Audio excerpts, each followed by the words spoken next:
Salut les devins, c'est Saikyo, nouvelle vidéo de spoiler concernant le chapitre numéro 65 du manga Dragon Ball Super. Ça va être un petit peu la vidéo point mensuel avec les news de Ryokutia, vous savez, le fameux japonais qui obtient le chapitre en avance, qui le lit et qui nous retranscrit ses impressions par rapport au chapitre. Et je vous préviens, ce mois-ci c'est clairement du Jean-Claude Van Damme japonais, hein. Il nous balance des trucs, on comprend pas grand chose, et vous allez voir qu'on y comprend encore moins étant donné que c'est assez contradictoire de ce que l'éditeur du manga de Dragon Ball Super, Monsieur Uchida, nous a révélé il y a 2 jours dans une interview officielle. Donc on va prendre une certaine dose de pincette aujourd'hui par rapport à ce que nous rapporte Ryokutia, car la situation est un petit peu ambiguë. De plus, on a les news jeux vidéo Dragon Ball de manière générale, alors il y aura peut-être d'autres news qui vont arriver après. Comme d'hab, je vous les repartagerai sur mon Twitter, c'est Saikyo20, n'hésitez pas d'aller vous abonner. On approche de plus en plus des 10 000, ça serait cool quand même si on pouvait atteindre cette barre symbolique là-bas, ça me ferait super plaisir. Pour rentrer dans le vif du sujet, dans cette même interview dans laquelle le nouvel arc de DBS a été annoncé, on a eu des informations sur le chapitre 65, je pense que vous les connaissez, qui sont le fait que, au-delà des 8 pages brouillons que je vous ai déjà présentées dans lesquelles on voit Goku qui semble faire une erreur en donnant sa chance à Moro et tout ça, il semblerait bel et bien qu'à partir de la 9ème page, Toyotaru nous ait prévu pas mal de surprises pour nous prendre à revers et tout ça, et donc il fallait un petit peu attendre avant de juger. Sauf que, on a Ryokutia, le fameux japonais, je vous ai dit, le Jean-Claude Van Damme japonais, qui est venu nous apporter ses impressions après lecture du chapitre, et il nous dit, grâce aux traductions de qualité de Dragon Ball Super-France.fr, j'ai l'impression d'entendre dans ma tête « Oups, j'ai encore gaffé, trop optimiste et négligent. Si tel personnage n'avait pas été là, un grand nombre de personnes seraient mortes.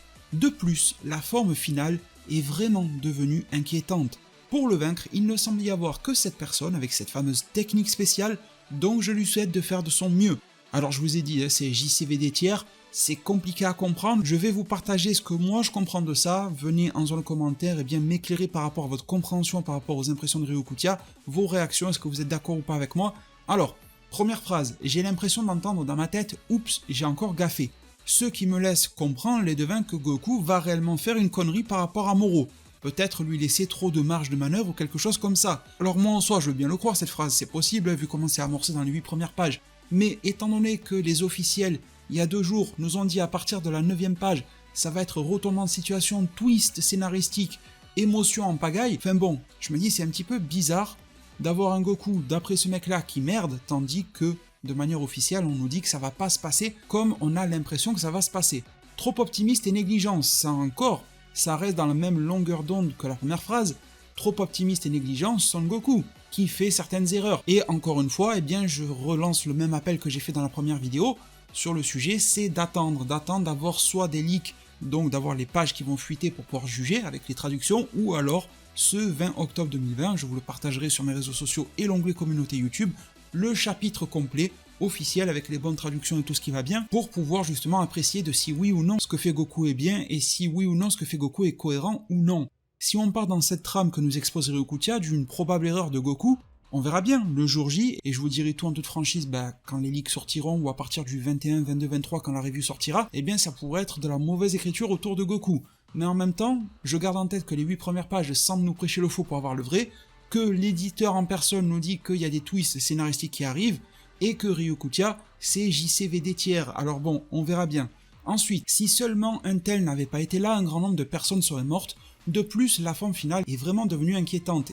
Et très cher devin, j'aimerais bien mettre en lumière ce tweet que nous a exposé l'ami Kaiwai sur sa page Twitter. Il nous a rapporté une information qui vient d'un dénommé Moro3902 sur Twitter, qui lors de la vidéo de l'interview de l'éditeur, qui était venu avec l'intégralité des pages brouillons de Toyotaru le chapitre 65, il a joué un petit peu avec sa loupe sur le PC pour voir au travers des pages ce qu'on pouvait y voir, et il est vrai qu'on arrive un petit peu à voir à travers de certaines pages qui arrivent, et dans celle-ci on peut distinguer Moro, on peut distinguer Goku qui est un petit peu choqué, et on peut distinguer aussi Whis.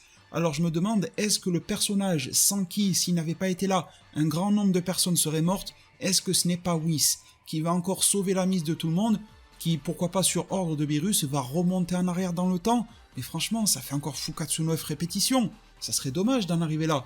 Quel est ce personnage sans qui un grand nombre de personnes seraient mortes? Est-ce qu'on va encore avoir une intervention supérieure divine, du type Beerus Whis, pour stopper Moro, sans qui sinon un grand nombre de personnes seraient mortes? En plus on nous dit que la forme finale est vraiment devenue inquiétante, ça veut pourquoi pas dire que Goku a laissé Moro évoluer et absorber quelque chose de nouveau, donc soit il a absorbé la Terre, parce qu'un grand nombre de personnes qui seraient mortes, moi ça me met dans la direction que la Terre est en danger, et Moro peut absorber l'énergie qui sort de la Terre. Est-ce qu'il n'était pas en train de discuter tranquillement avec Son Goku pendant qu'une partie de son corps était en train d'absorber l'énergie de la Terre? Il a juste eu à l'incorporer et Goku ne pouvait pas agir.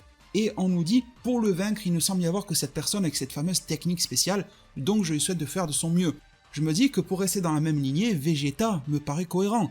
Dans cette même lignée de personnages qui intervient, au même titre que Vegeta est de pouvoirs particuliers, de techniques spéciales, il y a aussi le Dai Kaioshin.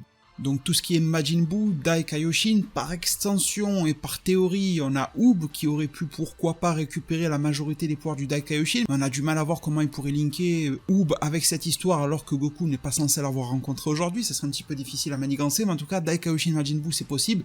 Jusqu'à présent, aux dernières nouvelles, le personnage y dormait, mais est-ce que Goku va faire une téléportation pour utiliser les pouvoirs du Dai Kaioshin d'une manière ou d'une autre? Est-ce qu'il y a un plan par rapport à ça? C'est difficile à dire. Est-ce que le Dai Kaioshin a retrouvé un petit peu de sa force? Il a fait un pacte avec Buu pour renforcer ses pouvoirs grâce à ceux de Buu. Enfin bon, je sais pas quelles conneries peuvent nous sortir par rapport au Dai Kaioshin. Ça serait intéressant, mais en même temps, c'est dommage que le personnage a été tellement laissé de côté. Enfin, il a été mis en avant, puis il a été mis de côté pour le remettre en avant à la fin. Bon, on a l'impression d'avoir longuement tourné autour du rond-point pour finalement prendre une sortie qui était juste évidente dès la première fois qu'on a fait le tour du rond-point. Donc c'est un petit peu dommage. Voilà, en tout cas vous me direz ce que vous en pensez dans la zone commentaire. Vegeta, Dai Kaioshin, on a aussi Whis qui peut sauver la mise. Peut-être que vous avez aussi d'autres idées de ce type-là. Voilà, je vous refais le tout de manière très claire. Les deux premières lignes de Ryokutia. Goku fait une gaffe et il a été trop optimiste et négligent. Mais heureusement qu'un personnage, comme par exemple Whis, a été là. Sinon, un grand nombre de personnes seraient mortes. De plus, Moro évolue vers une forme finale qui est devenue vraiment inquiétante et pour le vaincre, il ne semble y avoir que Vegeta. Étant donné que Moro a une forme qui est encore liée à de l'absorption d'énergie, de ki et d'esprit, eh bien Vegeta pourrait utiliser la fission spirituelle forcée pour soustraire du corps de Moro tous les esprits, toute l'énergie qu'il aura pu voler, mais ça va être encore une bataille assez rude qui se terminerait pourquoi pas dans 2 chapitres. Donc voilà, c'est à peu près ce que je comprends au travers des lignes, au travers des mots de Ryokutia, mais c'est extrêmement compliqué, extrêmement flou, on va pas non plus disserter 3 heures sur le sujet. Comme je vous ai dit, c'est assez contradictoire de ce qui a été donné en interview officielle récemment. Qui croire? Est-ce qu'il faut croire un mec qui nous donne des impressions floues, mais qui a lu le chapitre complet, et qui est un fan et qui n'est pas un officiel? Ou faut-il croire un mec qui travaille sur l'œuvre, l'éditeur en personne, lors d'une déclaration officielle, mais qui dit déclaration officielle dit aussi déclaration commerciale, marketing. On essaie toujours un petit peu de nous enfumer en nous faisant croire que c'est tout beau tout rose, mais en fait il y a toujours des cacahuètes pour rester poli qui se cachent quelque part.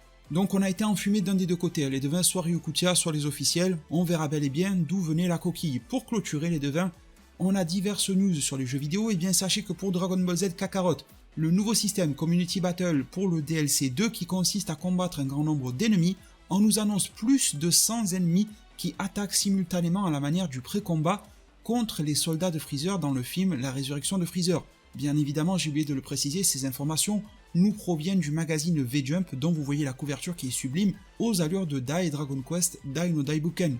Pour revenir sur Kakarot, pour le joueur, en plus des attaques spéciales déjà disponibles permettant d'attaquer sur une vaste étendue, on a l'ajout d'un power-up de certaines techniques déjà existantes et de nouvelles attaques spéciales dans le DLC. Il y aura la Z combinaison qui permet de coopérer et d'attaquer avec les personnages en soutien.